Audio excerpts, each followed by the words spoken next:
Hi everyone, Les and Wendy here. We are now well into our 4th month of retirement. Yes.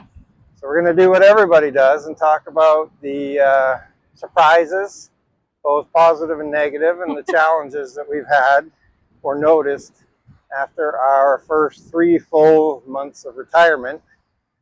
Wendy and I do not script our videos. We do not even discuss what we're going to talk about. We beforehand. don't edit. We don't do anything. No. Because we're retired. Yes. So we're going to start with Wendy. And Wendy, what's your first biggest surprise about retirement? Okay, my biggest surprise, and it's going to sound kind of small, but my biggest surprise was I was worried that I would spend too much time with Les. Oh, nice. But I actually was surprised how much I enjoy Les's company. Now, I think that's really important. Like, we always had fun when we were working, even on our downtime. But I was concerned, you spend a lot of time with somebody and, you start to get on each other's nerves. It hasn't happened yet, so I'm surprised. Pleasantly surprised. I actually have... I feel like I like you a little bit more right now. He's funny, he's kind. When he was working, he had like a little bit of a grumpy side to him. I don't see that in retirement, so that's a surprise. Well, that would lead me to my first thing, and it's not really a surprise, but it's definitely a bonus, is that I didn't, when I was younger, thought about, way into the future when I'm retired.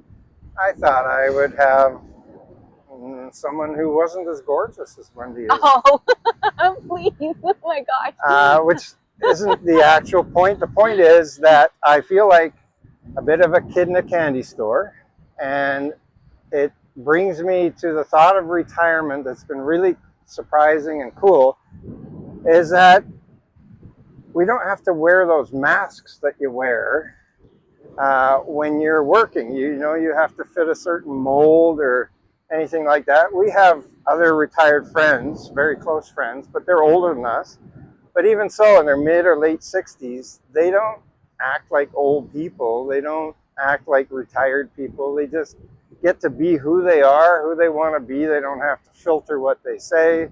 They don't have to fit a certain mold. Yeah, they're great, actually. And so fitting into what we want to be as people and not have to worry about anybody else has been a hugely pleasant surprise. Yeah. So I can be immature and just be like a kid in a candy store with my beautiful wife. I can do what I want to do, say what I want to say, and not have to worry about what anybody else thinks. And to me, that's been a huge, pleasant surprise. Yes.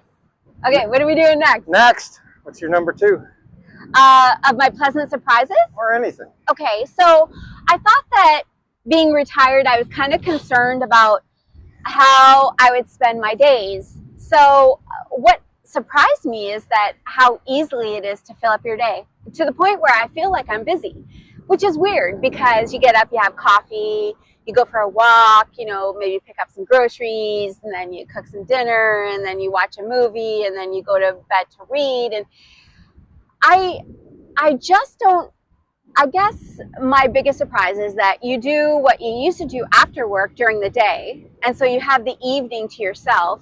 And I guess I just felt like I was going to have too much time on my hands, but I don't feel like that. Well, and to that point, when you're working, you have a routine, and we have found that now that we're retired, we still have a routine. Yes. It's just a routine that doesn't include going to work, and that makes it the best kind of routine. Yeah, it sure does. And yeah, we fill our days, and now part of that is we are able to spend more time on self-care, like physical, mental health, fitness, all of those kinds of things that, you can find a way to put them off when you're working, yeah, especially if you're working hard. Yeah. But part of our routine is exercise. Yeah. And we commit like 2.5 hours a day to that. Just walking, you and I, yeah. Yeah, but it's made a difference to how we feel. And, you know, when we were working, we could make excuses to not do those things. But we've stuck really well. Even when we were on vacation, we kept up our walks every day. And I mean, that's what we're doing right now. So that leads into one of the, I feel like, setbacks of retirement. Oh, a setback. A setback. So not really a setback, just kind of like an obstacle that I've come across. So when I'm reading at night, sometimes I'm like totally into my book and I think, oh, well, I don't have to get up in the morning, so because I'm retired, I can just read all night or whatever. But I really like to enjoy the day.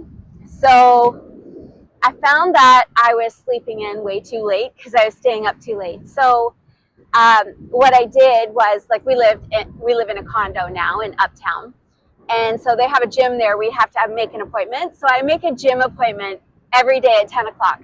So that ensures that I'm up, I've had coffee, I've had a chance to say hello to Les.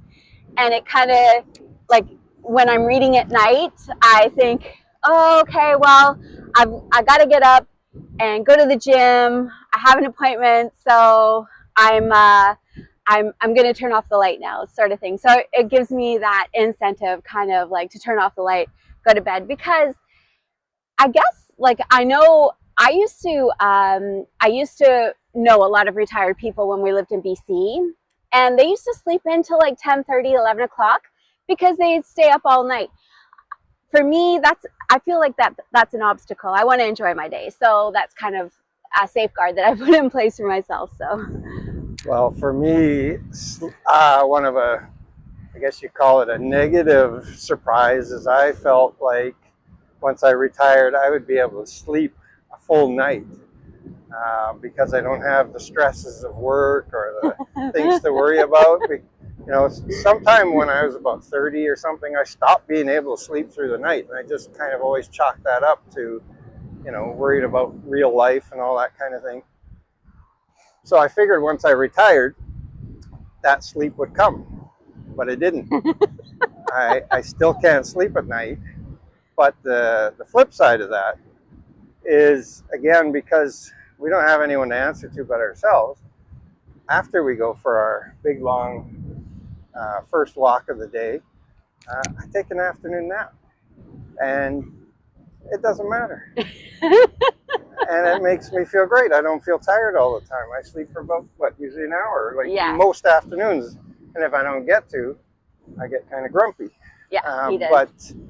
But getting that extra hour in the middle of the day has made all the difference. Wendy said I'm more pleasant now. Well, that might be part of the reason why, is because I feel more rested. Even though I'm not sleeping through the night, I am getting mostly enough sleep. Just you have to include the nap that I'm taking in the afternoon to achieve it. So I have another obstacle that's kind of like connected to that, actually. So when Les and I were working in real estate, he would always show properties. I'd always do like the back end paperwork and all of the government requirements and all that sort of stuff.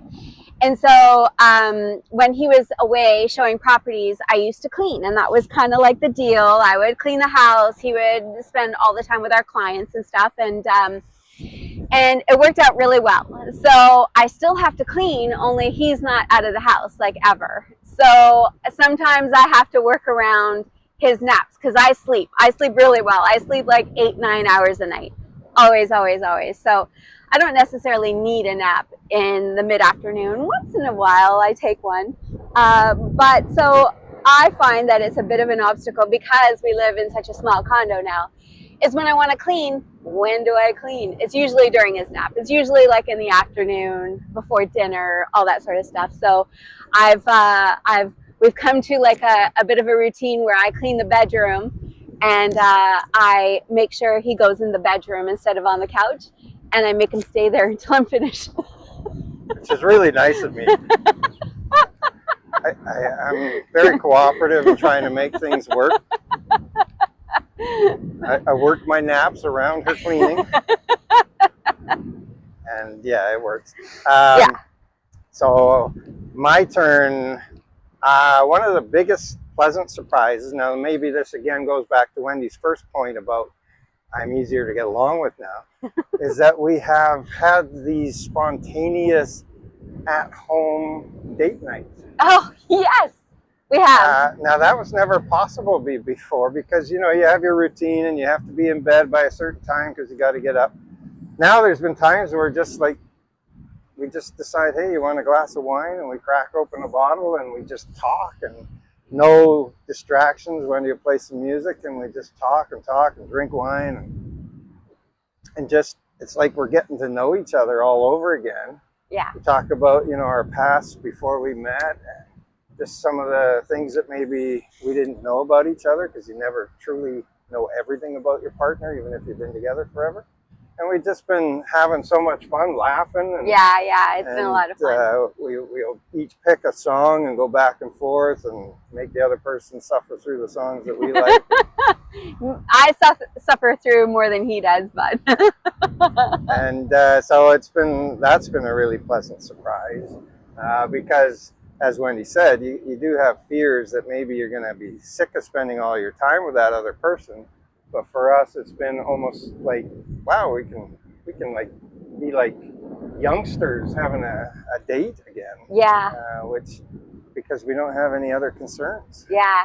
So that kind of like leads me into one of my my surprises is that we've rediscovered some music over the last little while. Like we have some downtime, and so we've really been digging into our favorites. I mean, we're older, we're young older, so we're like mid 50s to late 50s, and so 80s is our jam sort of thing. But I'm like more ABBA, and he's more kind of good music. and 80s might be her jam, but I kept up with the time, so I'm right up into the 90s. Yeah. I haven't hit the 2000s yet because that's kind of where I just shut out all music, but I got 2 good decades. She's only got 1. Whatever. So rediscovering music, and we've come to discover that we actually like a lot of the same music. So I always thought that I was just a disco queen and he was kind of like a rocker, and we really had no in between, but we have tons of in between. So that was a pleasant surprise. Now, I guess another pleasant surprise for me has been how easy our transition has been. Yeah. And I think that has to do with 2 things. One was that we were never really identified or defined by what we did for a living. We both had several careers during our life together. Yeah. But we always worked to make a living. And so I don't really think that too much of what defined us or what we identified with was based on what we did to earn a paycheck. Now, I know for a lot of people that's different. Some people have a job that is their passion, that they studied for, dreamed about since they were young, and they're doing it and they worry about that. So I don't think that was our problem. But the other reason I think has been good for us or easier for us is that we kind of sort of transitioned into retirement. As realtors, we didn't go out looking for new clients for a while. We didn't turn down any clients if they came to us, but we kind of knew we were coming to the end of our time, so we just didn't source out anybody new.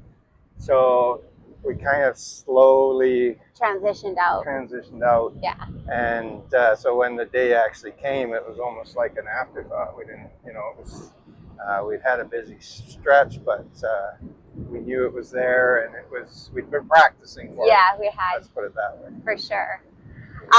Well, that's all I have, really. Okay. Okay. Just the one negative is and we talked about this with a good friend of ours. It's the going from saving money to getting rid of your money. We mentioned before, we never invest in the stock market or anything like that, but we save hard. Yeah. So when we initially moved out to the East Coast from the West, for a while we were living on one income. When we had 2 incomes, we were pretty much saving one of those incomes. And then when we moved out here, we were working part-time, we were doing fine, living off, a limited income. And then when we got into real estate, there was some very good times for us, which we're very grateful for. Yeah. But we didn't change our standard of living. Yeah. We kept. Well, we might have gone on an extra trip or two. Yeah, we might have done a little bit, but we saved so much money. We stashed it. And you know, Wendy knows that I'm all about spreadsheets and keeping track of everything. And you're always watching it month by month, our savings accumulating due to our hard work and being thrifty. And now that we're going down the other side of that and watching it month by month, because we still keep track of everything so closely, we're watching it diminish a little bit. And for us, that, you know, I thought that made abundant sense because we are on a limited budget. But then we found out that one of our very good friends who's been retired for quite a while, and he's now in his later 60s, he was going through the same thing, and he's been retired for a while. He just couldn't stand the thought of seeing his go down, his money go down. Yeah. We had a really nice discussion with him about that, and I think we talked some sense, you know, because he's made some big purchases since then. He has, but, yeah. We're like, you can't take it with you, buddy. He really can't. And I would rather have been able to retire at our age so we can have some fun together, because that's what we're all about. Yeah. And maybe when we're 85, we don't have enough money to travel the world, but I don't really think we're going to want to at that time. So we want to have our fun now, and we're still going to be responsible and make what we do have last. Yeah. But we're not looking to move into any mansions or anything when we hit 90. We're going to live a modest life, but it is tricky making that transition from saving to decumulating, as they call it. Yeah. But other than that, look at this, spending an October day on the beach. What day is it today? What's the date? 5th, 6th? Somewhere around there. Yeah, okay, we don't know. Most of the time we actually do. That's actually another surprise. I didn't think I would ever know what day it is. I think it is the 6th today. But it's a Monday. But we have things that we do, and we have, like, we're going to meet friends, or we got an appointment, or there's a sporting event we want to watch on TV. You kind of still have to know what day it is. And so we've kept up pretty well with that. Yeah. And, I believe today is October the 6th, and it's a gorgeous fall afternoon. It is. We've been we're both in shorts. Yeah. Woo! Or should I show you mine? Anyway, we had a picnic on the beach. We did. And we got bit by some ants. We did. Red ants. I did anyway. And we're just enjoying our retired life very, very much. Yes. So we love retirement in St. John. Woo, woo, woo.